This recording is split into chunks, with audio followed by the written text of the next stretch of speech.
ಶುಭ ಮುಂಜಾನೆ ಅಭಿಮಾನಿಗಳು ಎಲ್ಲರಿಗೂ. ಸೊ ಪಕ್ಕ ಕನ್ನಡಿಗ ಯೂಟ್ಯೂಬ್ ಚಾನಲ್ಗೆ ಆತ್ಮೀಯ ಸ್ವಾಗತ ತಮ್ಗೆಲ್ಲರಿಗೂ. ಬನ್ನಿ ಅಭಿಮಾನಿಗಳೇ. ಸೊ ಇವತ್ತು ನಾನು ಚಳಿಕೆರೆ ಬಂದಿದ್ದೆ. ಚಳಿಕೆರೆಗೆ ಸೊ ಬೆಳಗ್ಗೆನೆ ಮಾರ್ನಿಂಗ್ ಒಂದು ಒಳ್ಳೆ ಕ್ಲೈಮೇಟ್ ಭಾಳ ಚೆನ್ನಾಗಿದೆ ಅಂತಲೇ ಹೇಳ್ಬೋದು.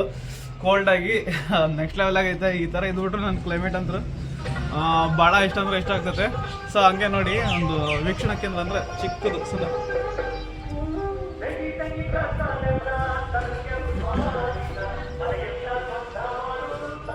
ಭಗವಾನ್ ಸೂರ್ಯನಾರಾಯಣ ಕೂಡ ಉದಯಿಸಿದ್ರು. ಇದು ಒಂದು ಚಳಿಕೆರೆ ಸಿಟಿ ನೋಡ್ಬೋದು ಹಿಂಗೆ ಮೇಲ್ಗಡೆಯಿಂದ. ಸೊ ರಾಮಕೃಷ್ಣ ರೆಸಿಡೆನ್ಸಿ ಅಂತ ಹೇಳ್ಬಿಟ್ಟು ನಾನು ಇಲ್ಲಿ ಉಳಿದಿದ್ದೀನಿ ಸ್ಟೇ ಆಗಿ. ಫರ್ಟಿಲೈಸರ್ ಶಾಪ್ಸು ವಿಸಿಟ್ ಮಾಡೋದು ಇರೋದ್ರಿಂದ ನಾನು ಸ್ವಲ್ಪ ಸ್ಟೇ ಆಗಿದ್ದೆ ಇಲ್ಲಿ. ಸೊ ಮತ್ತೆ ಏನಂದರೆ ಈಗ ಮತ್ತೆ ಯಾಕೆ ತಡ ಮಾಡೋದು, ವೀರಭದ್ರೇಶ್ವರ ಸ್ವಾಮಿ ದೇವಸ್ಥಾನಕ್ಕೆ ಹೋಗೋಣ ಅಂತ ಹೇಳ್ತಾ ಸೊ ಮತ್ತೆ ಪ್ಲೇಸ್ ತೋರಿಸ್ತೀನಿ ನಿಮ್ಗೆ. ಅಲ್ಲಿ ನೋಡಿ ಕಣ್ ತುಂಬ್ಕೊಳ್ಳಿ ಅಂತ ಹೇಳ್ತಾ ಮತ್ತೆ ಯಾಕೆ ತಡ ಮಾಡೋದು ಅಭಿಮಾನಿಗಳೇ. ಟೈಮ್ ಆಯ್ತು, ಸುಮ್ಮನೆ ಟೈಮ್ ವೇಸ್ಟ್ ಮಾಡೋದು ಬೇಡ, ಬನ್ನಿ ಹೋಗೋಣ.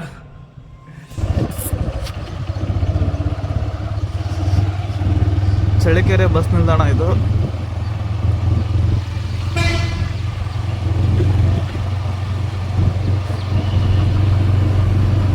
ಇದೇ ಚಳಿಕೆರೆ ವೀರಭದ್ರೇಶ್ವರ ಸ್ವಾಮಿ ಅವರ ದೇವಸ್ಥಾನ.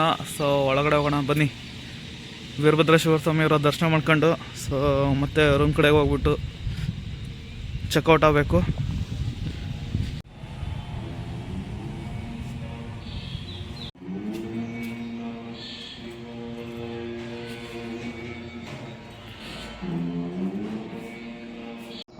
ಸರ್ ನಮಸ್ತೆ. ಸರ್ ನಮಸ್ತೆ. ನಮ್ಮ ಹೆಸರು ಪ್ರಕಾಶ್ ಅಂತ. ಹಾಂ ಸರ್. ಈ ಶ್ರೀ ವೀರಭದ್ರ ಸ್ವಾಮಿ ದೇವಸ್ಥಾನಕ್ಕೆ ನಾವು ಪ್ರತಿನಿತ್ಯ ದೇವರ ಸೇವೆ ಮಾಡೋಕ್ಕಂತ ಬರ್ತೀವಿ. ಹಾಂ ಸರ್.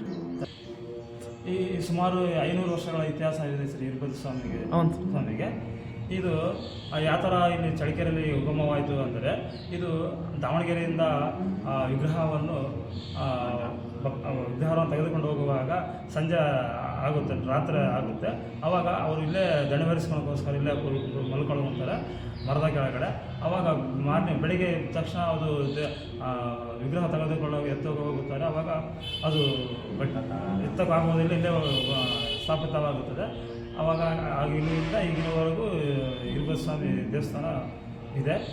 ಈಗ ಮತ್ತೆ ಇದರಲ್ಲಿ ವಿಶೇಷ ಏನಪ್ಪ ಅಂದರೆ, ಪ್ರತಿನಿತ್ಯ ಸೋಮವಾರ ಪಲ್ಲಕ್ಕಿ ಶ್ರೀ ಸಿದ್ದರಾಮೇಶ್ವರ ಸ್ವಾಮಿ ಆ್ಯಂಡ್ ವೀರಭದ್ರ ಸ್ವಾಮಿ ಕಾಳಮ್ಮ ಅವರು, ವೀರಭದ್ರ ಸ್ವಾಮಿ ಅವರು ರುದ್ರ ಕಾಳಮ್ಮರವರು ಪಾದಘಟ್ಟಲ್ಲಿ ಹೋಗಿ ಉತ್ಸವವನ್ನು ಮಾಡಿಕೊಂಡು ಮತ್ತೆ ಪ್ರತಿನಿತ್ಯ 8 ಗಂಟೆಗೆ ಮತ್ತೆ ಒಂದು ಮಂಗಳಾರತಿ ಆಗುತ್ತೆ. ಇದರ ಇನ್ನೂ ವಿಶೇಷ ಅಂದರೆ, ಶ್ರಾವಣ ಮಾಸದಲ್ಲಿ 1 ತಿಂಗಳು ರುದ್ರಾಭಿಷೇಕ ಇರುತ್ತೆ. ಹಾಗೂ ಕಾರ್ತಿಕದಲ್ಲಿ ಪೂಜಾ ರಥೋತ್ಸವ ಆಗುತ್ತದೆ. ಹಾಗೆ ಮೇ ತಿಂಗಳಲ್ಲಿ ಇದು ಜಾತ್ರೆ ನಡೆಯುತ್ತೆ. 1 ವಾರ 7 ದಿನಗಳ ಜಾತ್ರೆ ಇರುತ್ತೆ. ಕಂಕಣ ಕಟ್ಟುತ್ತಾರೆ. ಕಂಕಣ ಕಟ್ಟುವುದಕ್ಕೆ 12 ಜನ ಆಯ್ಗಾರರು ಮತ್ತು ಗ್ರಾಮಸ್ಥರು, ಕುಟುಂಬರು, ಗೌಡರು, ಶಾಮನವರು, ಮಠದಾಯನವರು, ಪ್ರಧಾನ ಅರ್ಚಕರು ಎಲ್ಲ ಸೇರಿ ಗ್ರಾಮಸ್ಥರು ಜಾತ್ರೆ ಉತ್ಸವವನ್ನು ವಿಜೃಂಭಣೆಯಿಂದ ಮಾಡುತ್ತಾರೆ. ಇದರ ವಿಶೇಷ ಏನಪ್ಪ ಅಂದರೆ, ಜಾತ್ರೆ ವಿಶೇಷ ಅಂದರೆ ಇದರಲ್ಲಿ ಕಂಕಣ ಕಟ್ಟಿ ಬಿಚ್ಚವರೆಗೂ ಇಲ್ಲಿ ಯಾವುದೇ ಥರದ ಮನೆಯಲ್ಲಿ ಹಂಚಿಡುವುದಿಲ್ಲ. ಹಾಗೂ ಫಂಕ್ಷನ್ ಮದುವೆ ಸಮಕ್ರಮಗಳು ಮಾಡುವುದಿಲ್ಲ. ಹಾಗೂ ರಾಗಿ ಮುದ್ದೆಯನ್ನು ಮಾಡುವುದಿಲ್ಲ. ಇದಕ್ಕೆ ಚೆನ್ನಾಗಿ ಚಳಿಕೆರೆ ತಾಲೂಕಿನಲ್ಲಿ ಒಳ್ಳೆಯ ಹೆಸರಿದೆ. ಇದು ಬಾಗಿಲ ಬಗ್ಗೆ ಸ್ವಲ್ಪ ತಿಳಿಸ್ಕೊಡ್ತೀರಾ ಸರ್? ದ್ವಾರ ಬಾಗಿಲು ಬಂದ್ಬಿಟ್ಟು 12/1976 ಇಸವಿಯಲ್ಲಿ ಸ್ಥಾಪನೆ ಆಗಿತ್ತು. ಇದು ಈ ಕಡೆ ಆ ಕಡೆ ಬಲಗಡೆ ಎಡಗಡೆಯಲ್ಲಿ ದ್ವಾರಪಾಲಕರು ಇರ್ತಾರೆ. ಆಗ ಆ ಕಡೆ ದಕ್ಷ ಸಂಹಾರ ಮಾಡೋದು ದಕ್ಷ ಸಂಹಾರ ಮಾಡಿದ ನಂತರ ಒಂದು ಜೀವ ಕೊಟ್ಟಿರ್ತಾರೆ ಸರ್, ಅದು ಆ ಥರ ಇರುತ್ತೆ.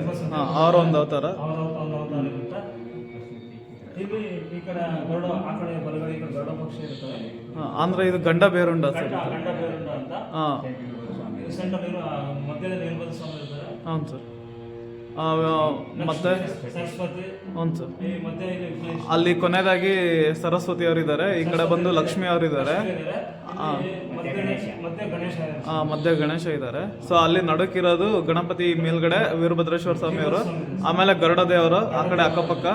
ಸೊ ಇಲ್ಲಿ ಗಂಡ ಬೇರುಂಡ ಅಂದರೆ ನಮ್ಮ ರಾಜ್ಯ ಪಕ್ಷಿ ಬಂದು ಗಂಡ ಬೇರುಂಡ. ಮತ್ತು ಒಂದು ಹೆಣ್ಣಿನ ಒಂದು ಕಲಾಕೃತಿ ಐತೆ. ಸೊ ಇಲ್ಲಿ ದಕ್ಷ ಅವ್ರದ್ದು. ಸೊ ಇಲ್ಲಿ ಇಬ್ಬರು ಕೆಳಗಡೆ ಬಂದು ದ್ವಾರಪಾಲಕರು ಇವರು. ಹಾಂ ಸರ್.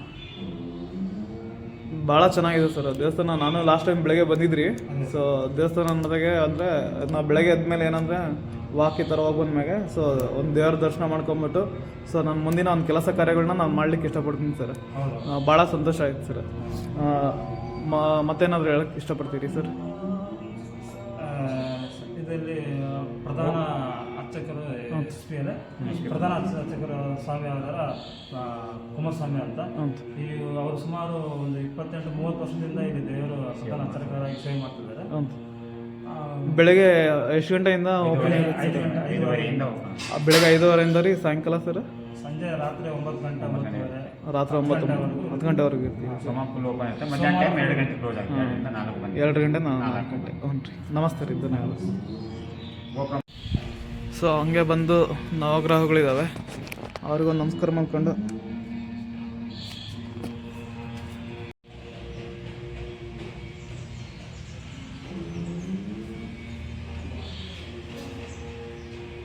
ಬನ್ನಿ ಇಲ್ಲಿಂದ ಹೊರಡುವ ಸಮಯ ಬಂತು ಅಭಿಮಾನಿಗರುಗಳೇ.